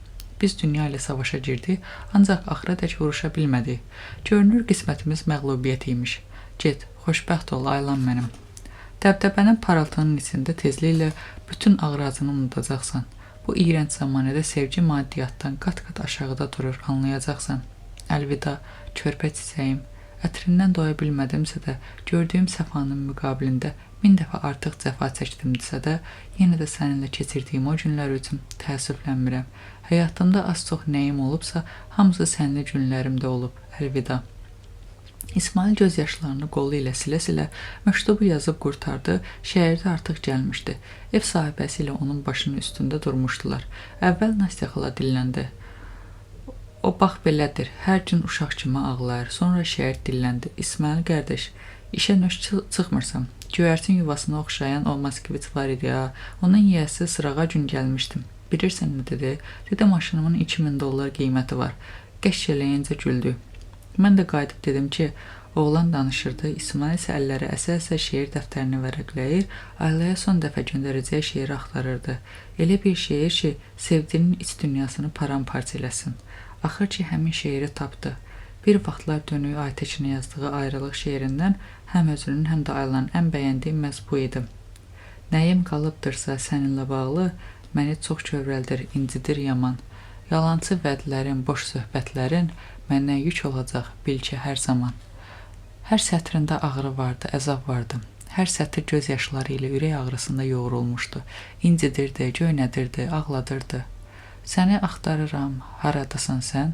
Gəl odlu sevdanı qəlbimdə ayır. Səni zərrə-zərrə unudardım mən. Nə edim, ilk sevgi unudulmayır. Belə dəbdəbəli toydan sonra heç kimin gözləmədiyi halda qanqaraçılıq oldu. Aylar Raufu yaxınına buraxmadı. Özünü elə apardı, güya sancıdan ölür. Yerində qıvrılmağa başladı. Ona yengəlik edən dayısı arvadı haray-həşir qopararaq hamını otağa yığdı. Həkim çağırdılar. Həkim ürəyi bərk-bərk döyünən və dizinin qarnına sığıb hıçqıran qızcığazın qadın xəstəliyi disiklini dayısı arvadından yerli yataqlı öyrəndim. Neməsi ilə maraqlandı. Qıza sakitləşdirici həblər verdi. Sonra da elə bir qorxulu şey yoxdur. Sadəcə həyəcanından uşaq bir təhər olub. Onun ərə gedən vaxtı deyil axı. Qərarını verdi. Evdəkilərə də baş-baş tapşırdır ki, bu gün qızla işləri olmasın. Sabaha kimi gözləsinlər. Ayla otaqda tək idi. 3 saat bundan əvvəl vağzılı sədaları altında sarayı tərk edərkən arıq bir oğlanın ovcuna dürtüşdürdüyü kağız parçasını dönə-dönə oxumuşdu. İndi isə sadəcə barmaqlarını İsmailin yazdığı məktuba sürtür, xəyalən onunla danışırdı. Deməli belə, bütün bunlar bir oyun imiş. Sənin heç bir günahın yox imiş. Afərin atama, gör necə də ustalıqlı tamaşa qurubmuş. O bir otaqdan televizorun səsi gəlirdi. Haçandan bu səs də kəsildi. Aylanın dayısı arvadı çıxıb getmişdi. Evdə təkcə Rauf idi. Qapı cırıldadı. Ayla özünü yatmışlığa vurdu. Rauf səntirləyə-səntirləyə yatağa atıldı. Yaxınlıq alınmayandan sonra o qanıqara halda 3-4 şüşə tünd Baltika pivəsi içib əməlli başlı sərxoş olmuşdu. Cəmi bir neçə dəqiqə keçdi və Raufun xorultusu otağı bürüdü. Ayla ehtiyatla yerindən durdu. Eybi yox, ata, eybi yox, deyə cehiz götürdüyü iri çamadanlarından birini astaca İşığı yanılı olan qonşu otağa dartıb apardı. Çamadanı açıb içindəki pal-paltarı yerə tökdüm. Birini seçib əyninə geyindi.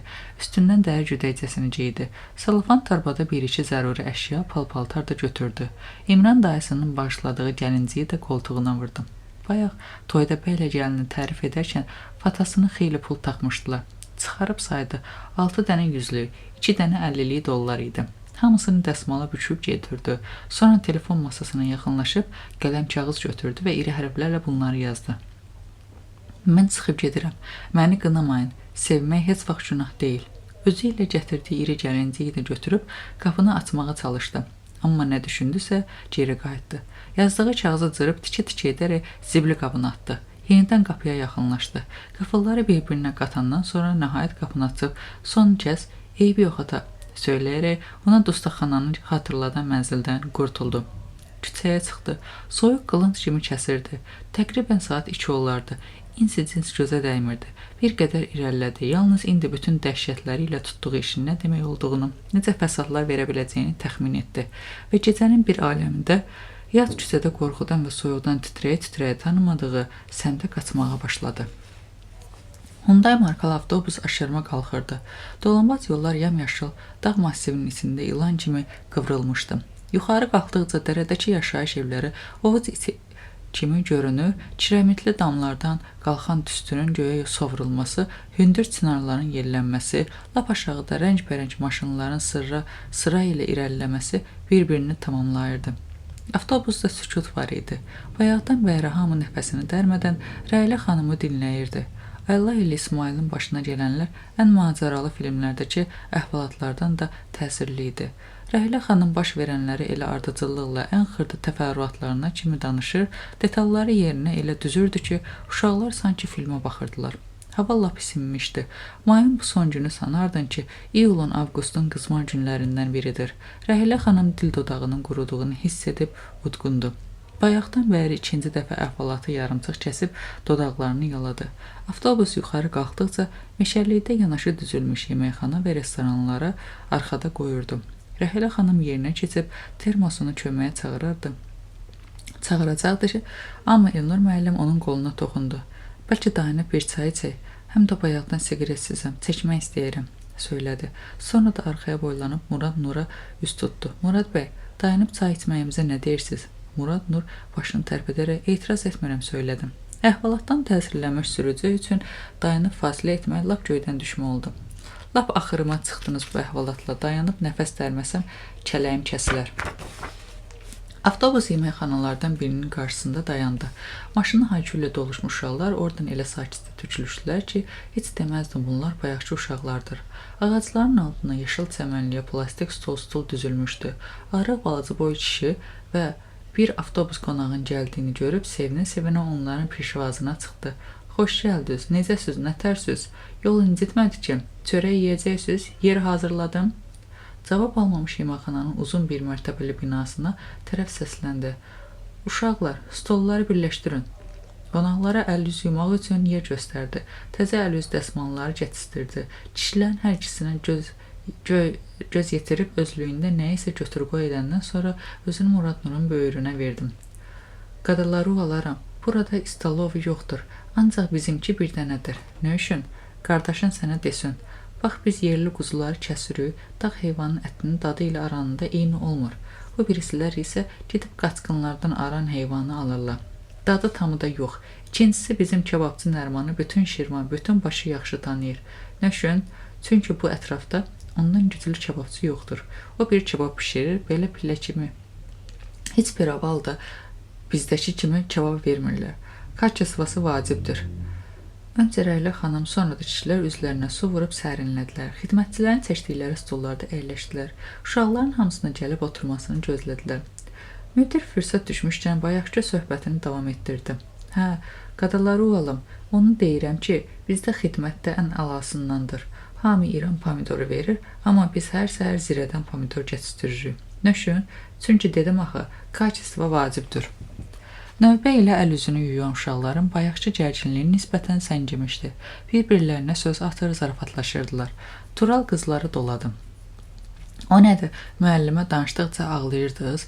Hind kinosu zadı idi bəyəm. Leyla, Nigar, Məryəm, Raisə hamınız ağlaşırdınız. Aygün də göz yaşı lap fontan vururdu. Gülmək məni boğurdu sizə baxanda. Əvvəlcə Aygün dilləndi. Burada gülməli heç nə yoxdur.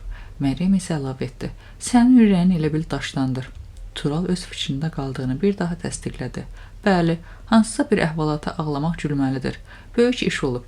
Qızla oğlan bir-birini seviblər, sonra da başlarına nəsə gəlib, cəhənnəmə gəlsin. Bundan ötürü heç adam ağlayar. Sənin başına ki gəlməyib.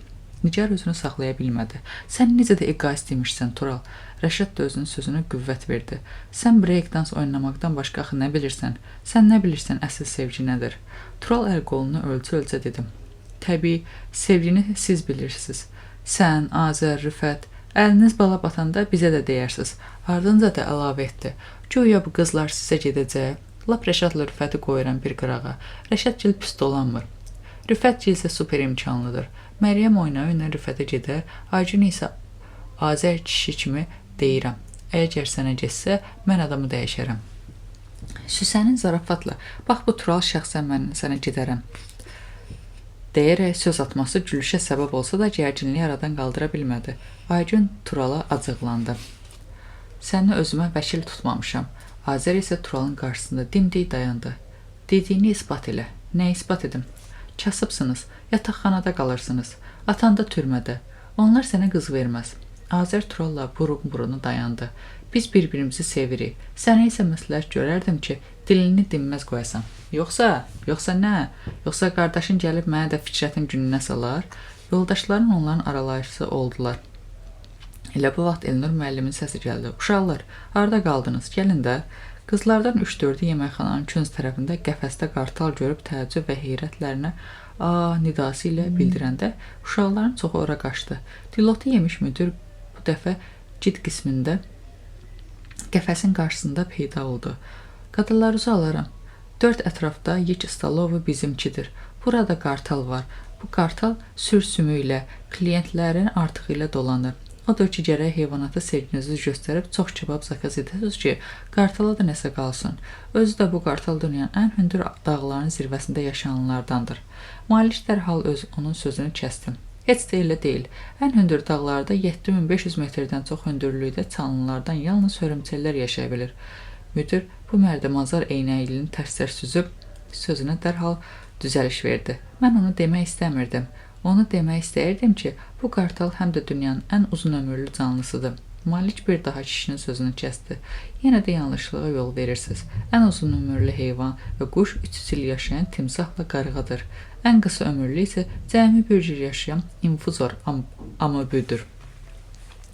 Çox keçməmiş hamısı süfrə başında əyləşmiş, pərtliyini bürüzə verməyən müdir hələ də danışmaqda idi. İndi o Rəylə xanımdan yapışmışdı. Bilirsiniz, biz vilkanı, qaşığı, tarelkanı çox təmiz yuyuruq.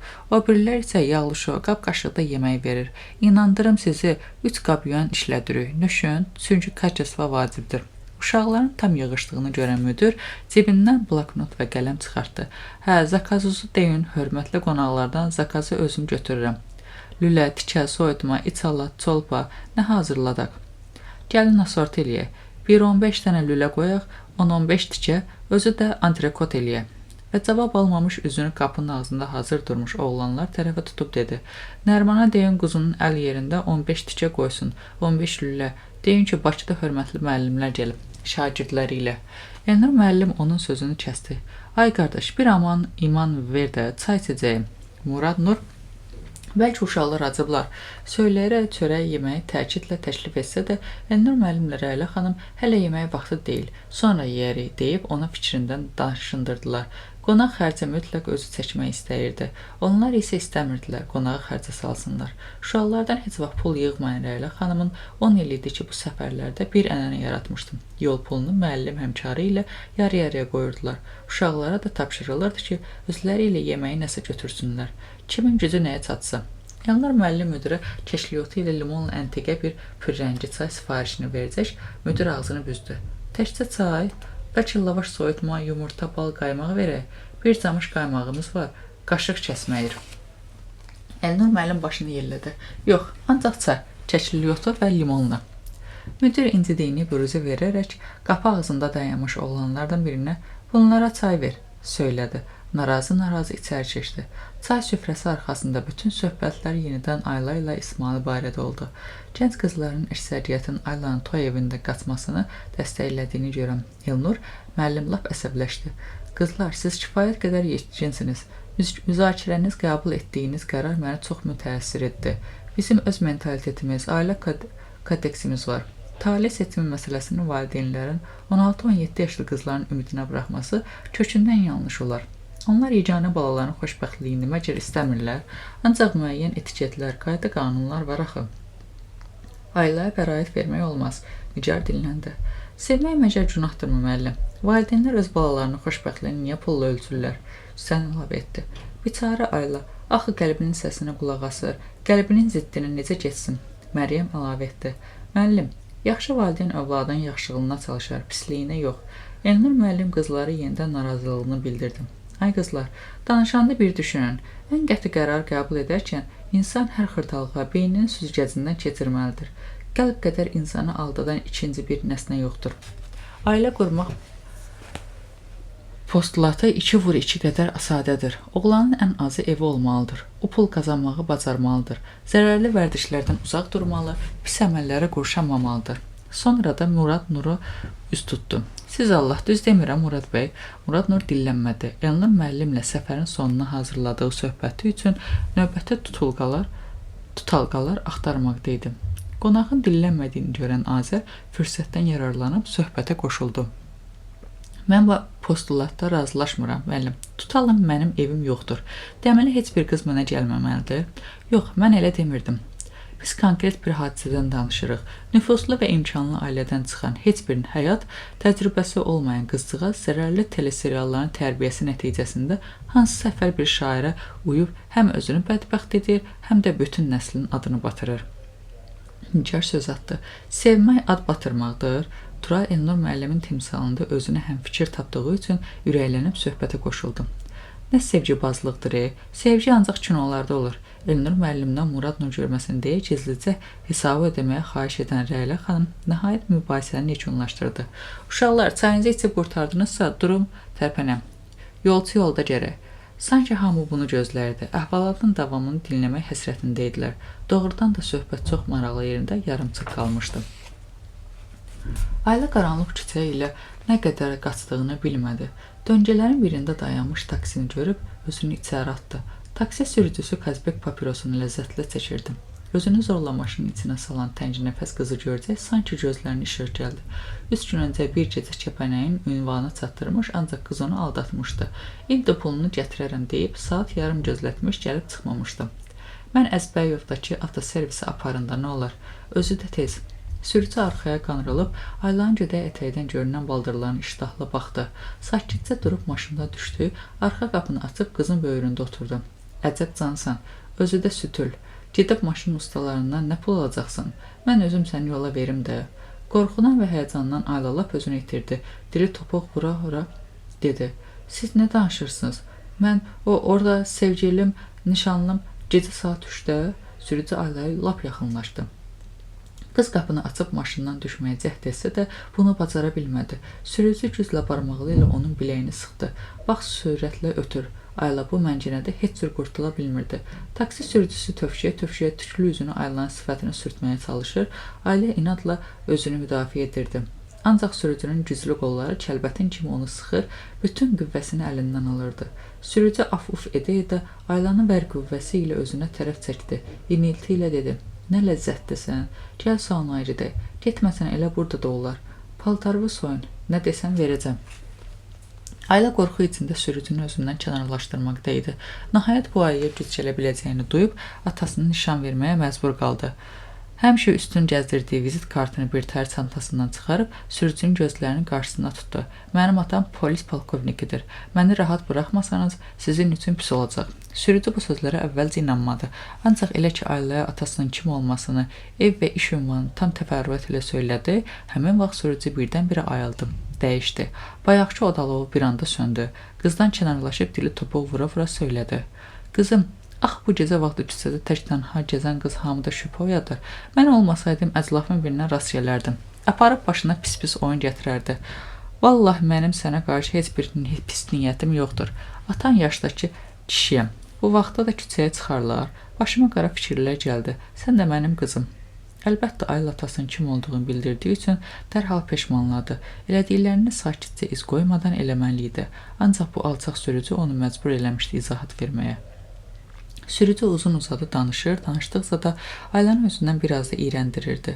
Ayla onun hansısa bir çirkab dolu üfunətli aləmdən gəldiyini sanırdı. Nəhayət bayaq hökmran idi. İndi isə rəzil olan bir kişidən tələb etdi ki, cəld sükanın arxasına keçib maşını lazımi ünvana sürsün.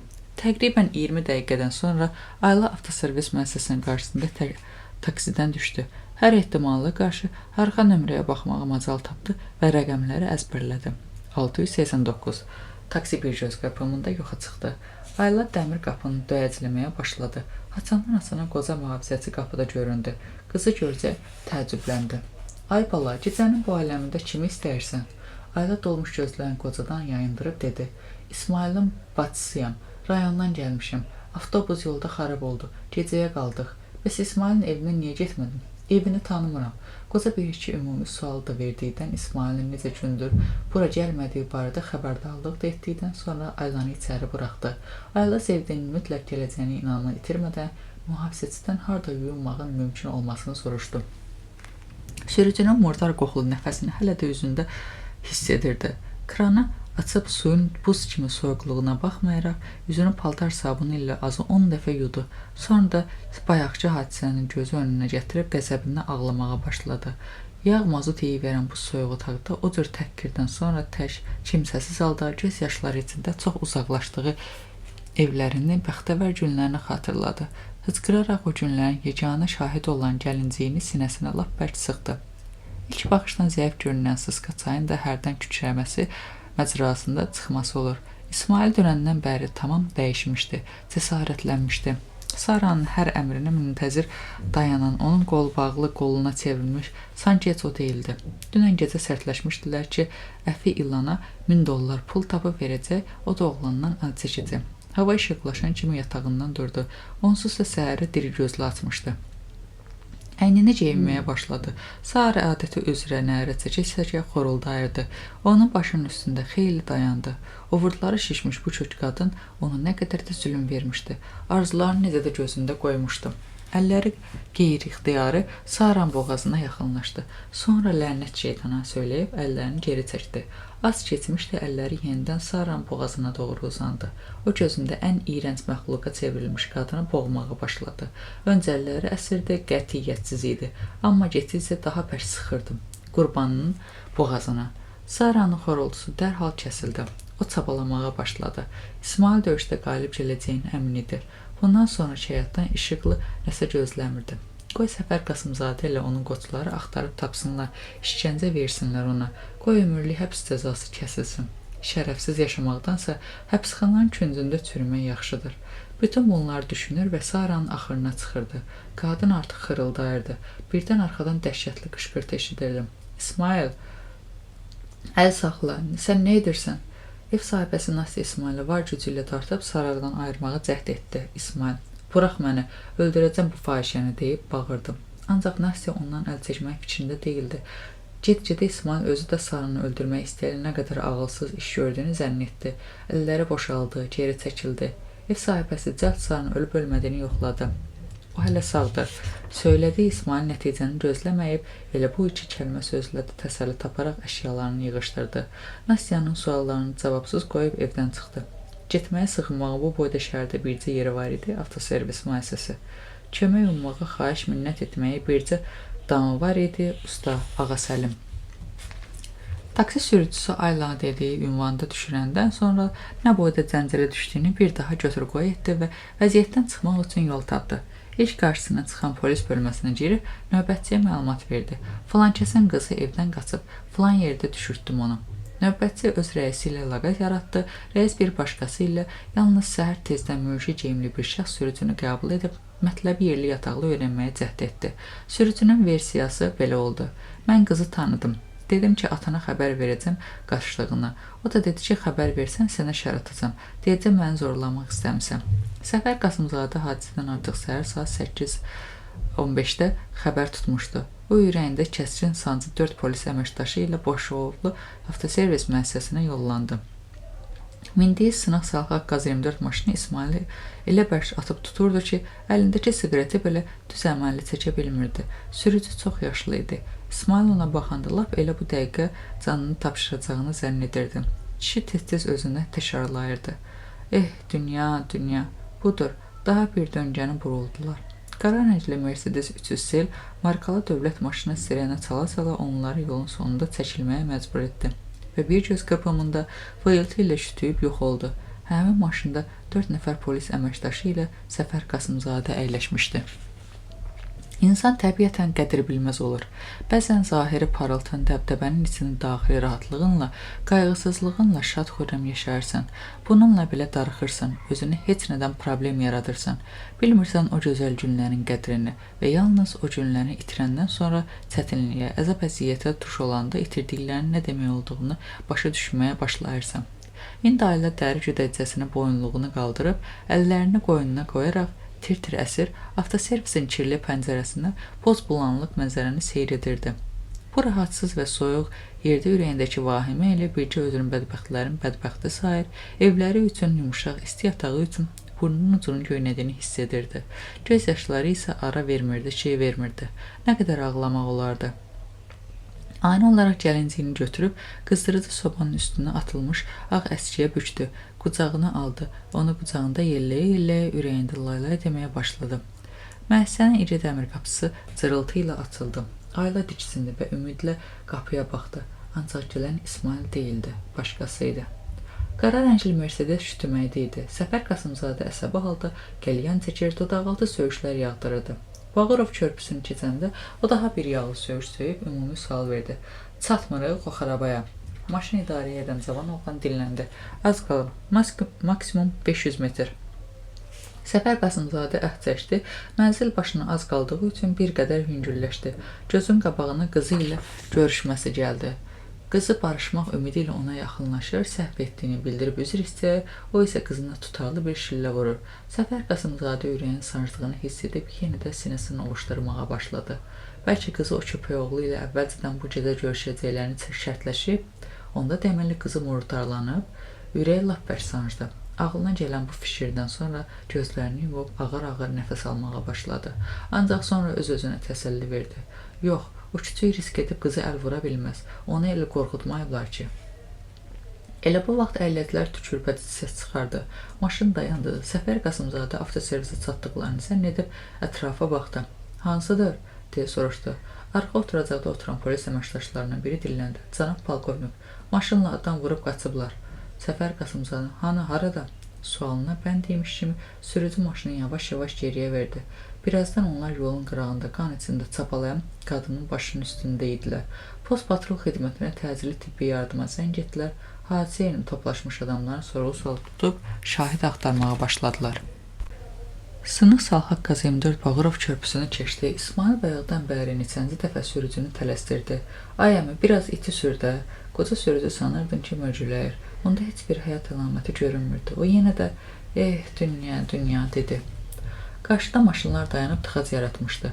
Xeyli adam yığışmışdı. Qoca şüşəni aşağı salıb başını çıxardı. Nə olub? Sualını fasiləsiz olaraq hamıya ünvanlamağa başladı. Nəhayət bir kişi maşın adam vurub qaçıb söylədi. Qoca Qaz-24 yolun kənarını verib saxlamaq istədi. Səfər Qasımzadəni müşahidə edən polislərdən biri onun üstünə qışqırdı. Ay kişi, çıx get yolundan, saxlama. İsmail də arxadan qocayı təpindi. Ay kişi, mən tələsirəm, sür, saxlama. Belə yerdə deyərlər ki, keçican hayındadır, qəssab piy axtarır. Qocanın maşını sürməkdən başqa əlacı olmadı. Artıq işçilərin çoxu iş yerinə gəlmişdi. Hər gələn Aylanın kimliyini içəridəkilərdən təəccüblə soruşurdu. Ayla bu kişilərin, oğlanların baxışları altında sıxılır, İsmail gəlib çıxmadıqca əsəbləşirdi. Ürəyi o qədər narahat idi ki, indi yəqin Raufu yuxudan oyanıb, onu evdə görmədiyi üçün aləmi bir-birinə qatıb. Dəmir qapı növbəti dəfə açılıb bağlandı və Ayla doğma bir insanın sifətini görəcək yerindən dik atıldı. İsmail də elə çığıraraq ona sarı qaçdı. Aylanın səsi elə bir əks-səda qopardı ki, müəssisədəki bütün işçilər ora gəldilər. Az sonra sevgililər bir-birinə sarmaşmışdılar. Hamı da kənardan onların tamaşasını durmuşdu. Sənə canım qurban Ayla, sən mənim ürəyimsən İsmail. Qəribədir, dünən bu vaxt onların heç birinin ağlına da gəlməzdi ki, bircə gündən sonra bax bu cür görüşə bilərlər. Dünən ata-anası Aylanı bəzəyə-düzəyə toya hazırlaşdıranda, İsmail isə Sara qabağına qatıb həkimə aparanda, onların bugünkü kimi bir-birlərinə sarmaşacaqları heç milyonda 1% də inamları yox idi. Ancaq sən demə, hərdən ən böyük şanssızlıq özü elə gəlib şansa çevrilir. İsmail Aylanın qoxusunun həsrətini necə çəkmişdi. Ayla İsmailin səsi üçün necə darıxmışdı. Sən bura necə gəlib çıxdın Ayla? Heç nə soruşma İsmail. Gəl buradan gedək. Ürəyim narahatdır. Yolda danışarıq. Qoy ustanı gözləyək. Yox İsmail gedək. Sonra gecikərik. Ayla, usta ağa səndən alacağım var. Pulsuz biz gedib heç yerdə baş çıxıranmarıq. Ayla onu zorla qapıya sarı dartdı. Yox, gedək. Məndə pul var. Qurban olum, gəl gedək.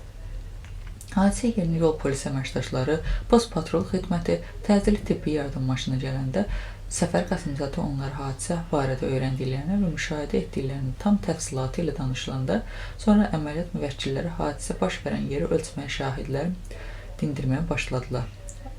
Fikri zikri avtoservis müəssisəsində olan gözünü qolundakı saatdan çəkməyən polkovnik təcili tibbi yardımın əməkdaşlarının gecikdirdikləri üçün danladı.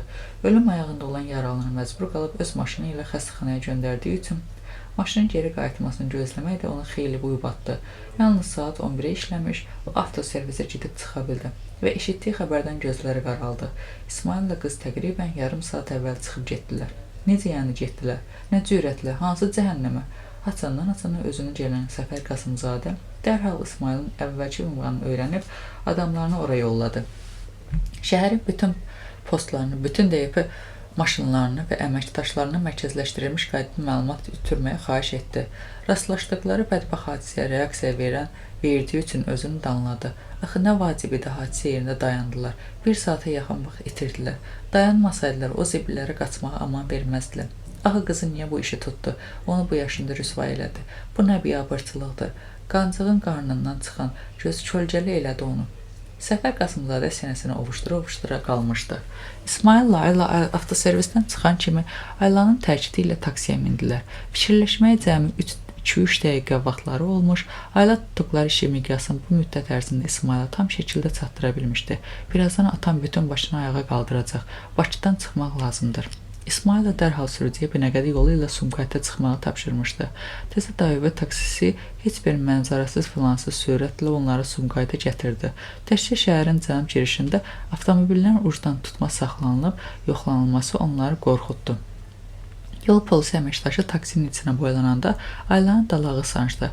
Ancaq polis əli uşaqlı gəlini görəcək heç bir söz demədən sürücüyə sürüb getmə işarəsi verdi. Taksidən 17-ci mikrorayon dairəsində düşdülər.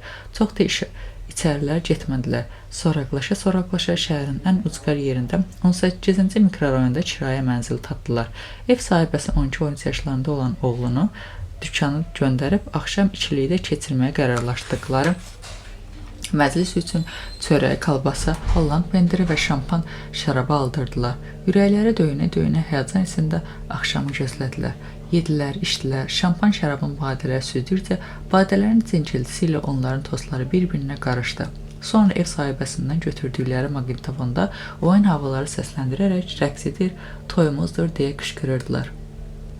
Axırda İsmail vağzalını zümzümə edə Aylanın çarpaya tərəf apardı və onun qucağına götürüb ehmalca yatağa qoydu. Gecənin bir aləm ehtiraslı pıçıltılar otağın qapı pəncərəsinin divarlarına dəyib onları xoşbəxtinə döndərirdi. Bizim oğlumuz olacaq Ayla. Yox, mən istəyirəm qızımız olsun. Görmürsən, gəlinciyim yol boyu necə dizləyirdim. Qızımız olacaqsa fındıq burun olacaq. Niyə məhz fındıq buram? Nə bilim, mən belə gəlir. Soyuq və qaranlıq barədə külək vahimili səs ulayırdı. Sən qorxursan İsmail? Niyə ki? Heç mən də qorxmuram. Biz artıq ər-arvadıq. Sehralılarda həmişə belə olur. Atamgil bizimlə uzaq başı küsülü qalacaq. Biz də uşağımız olandan sonra gedib onlarla barışarıq. Bütün çətinliklər artıq arxadadır. Bir müddət susub bəxtəvərcəsini baxışdılar. Birdən İsmail körpə səsi çıxardı. Bir-birlərinə sığınıb gülməkdən uğundular.